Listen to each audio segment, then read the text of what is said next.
Hello everyone, this is me, Beyong, and welcome to my YouTube channel.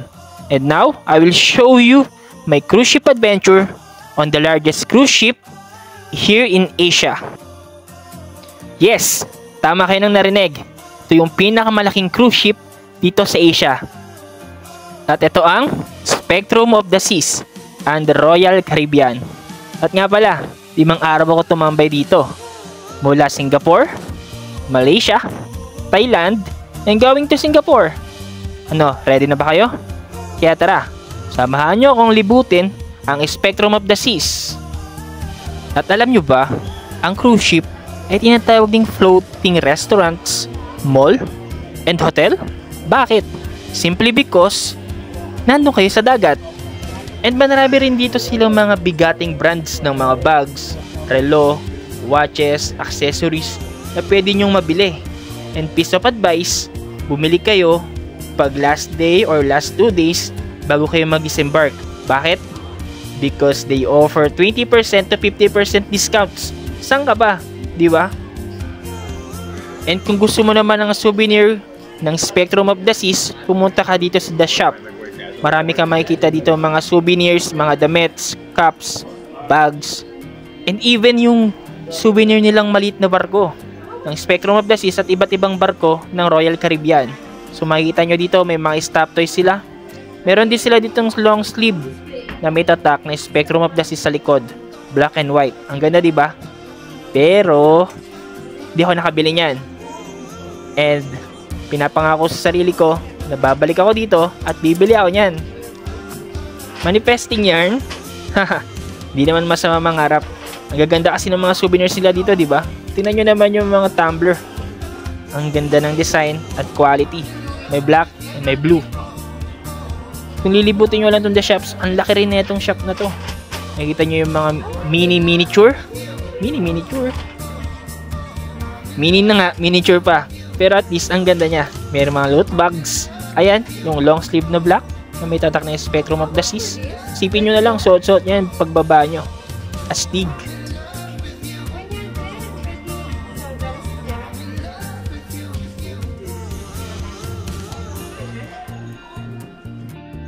Tara, lipat naman tayo sa ibang deck or floor ng Spectrum of the Seas.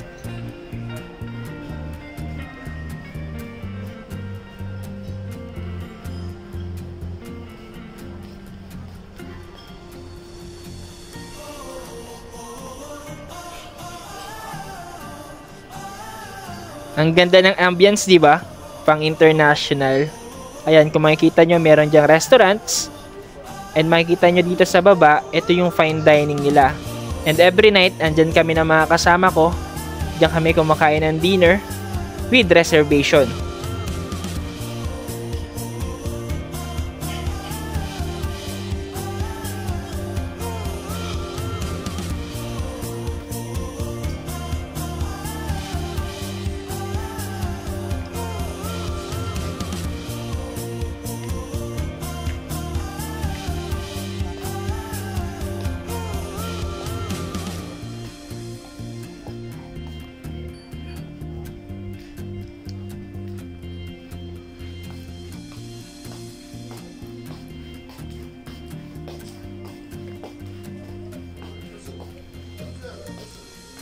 And I think sa side na to, dito sila yung mga nag-offer or na mga nag-inquire para sa kanilang next cruise ship.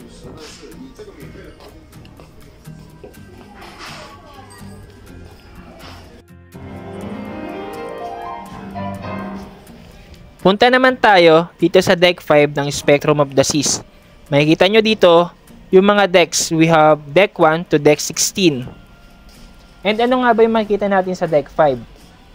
Mostly, ito yung mga restaurants. Makita nyo dito, yung piano, which is, may mga times na nag-perform sila sa elevator. Andito tayo ngayon sa Chops Grills. Dito naman, may nagla-live performance dito ng mga pianist. Unfortunately, wala ngayon kasi maaga pa. And now, nandito tayo ngayon sa Focus Photo Gallery. Dito ay nag-offer sila ng mga pictures, photos para sa souvenir mo. And I think it's not free. And syempre, hindi ko naman kailangan yan. Bakit? Kasi may mga kasama kong magagaling kumuha ng pictures. Mga professional photographer ba?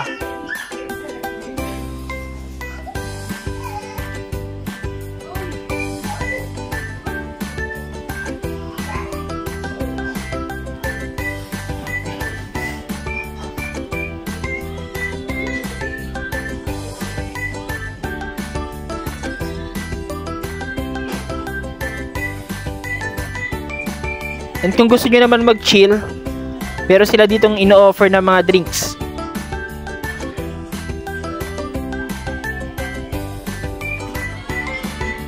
At nga pala, shoutout sa mga seaman and seafarers na marunong na mga nuts na to. Ang galing, di ba?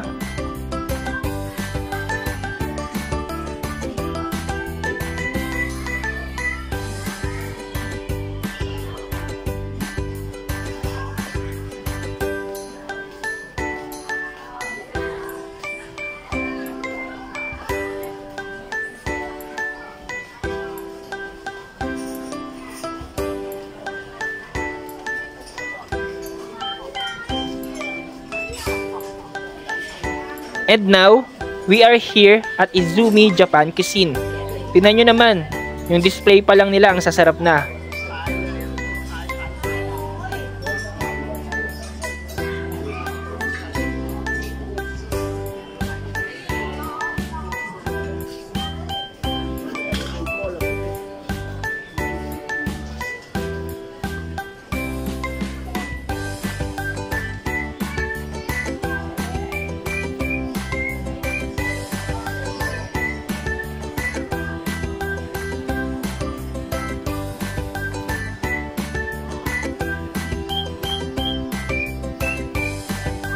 And punta naman tayo dito sa bar nila na walang barista.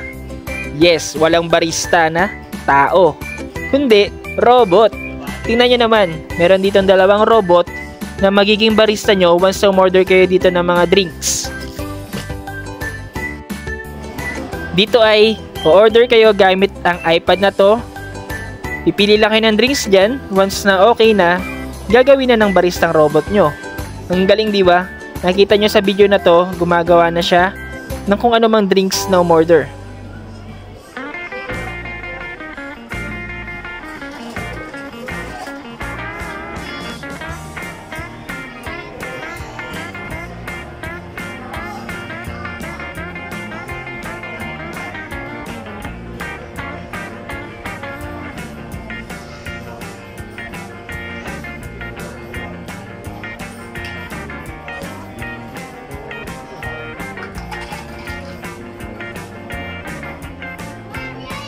And ayan, tapos na. Ready to drink na yan.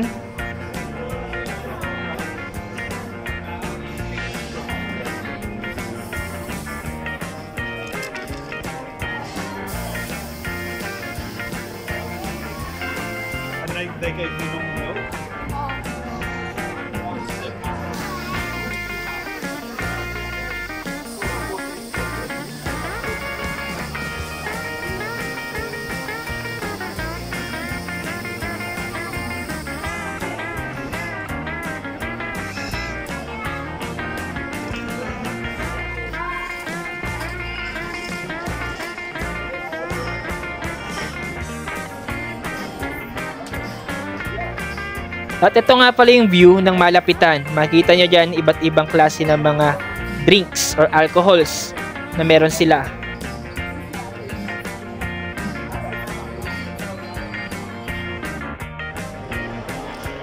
Nandito naman tayo ngayon sa music hall. Sa side na to, dito naman nakapwesto yung mga DJ.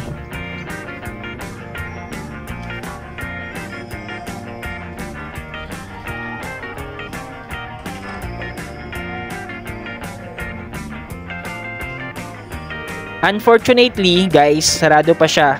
Mostly nag-open to ng afternoon hanggang madaling araw. Na-try namin to, pumunta kami dito ng gabi. Dito lang kami nag-chill, nanood ng mga nagsasayaw, and live band. And ito naman yung view sa may pool deck, sa may deck 15 and deck 16. Nag-o-offer din sila dito ng unlimited ice cream, meron silang vanilla and chocolate. Ito naman yung view sa gabi, meron sila dyang malaking screen na may movies, unlimited yan. And andito naman tayo sa may buffet area nila, which is ang Windjammer. Nakita nyo dyan, meron silang pa-mascot or character. And magpo-post ako ng ibang videos regarding sa Windjammer.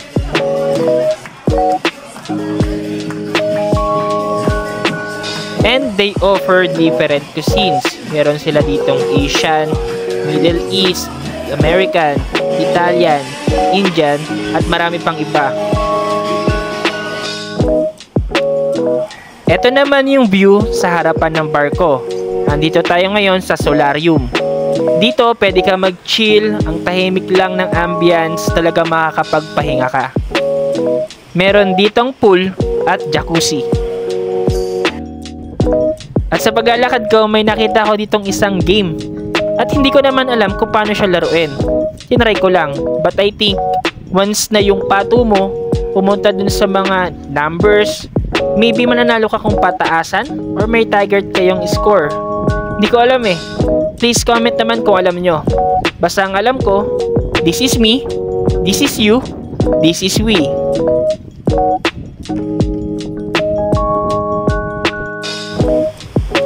And andito naman tayo sa likod ng barko. Ito yung view niya. Meron ditong may bola na parang laruan ng bata at yung surfing area nila. At ito yung view sa gabi. Kung gusto mo naman mag-surf, try nyo lang, libre yan. And kung gusto nyo naman ma-experience maging superhero at lumipad, pwede nyo tong itry. Andito lang din siya sa may likod ng barko, sa harap naman ng surfing area.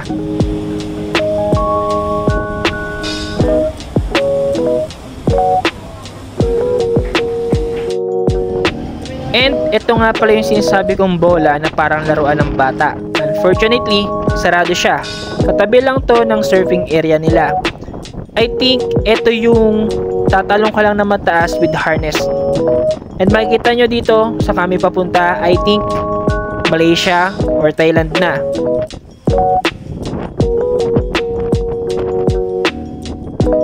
And dito nyo rin makikita yung transparent glass na floor nila. Ang taas, diba? Meron din sila ditong bump car which is located sa basketball court. Andito nga pala yung kasama ko, si Rin, si Ali, and si Greg.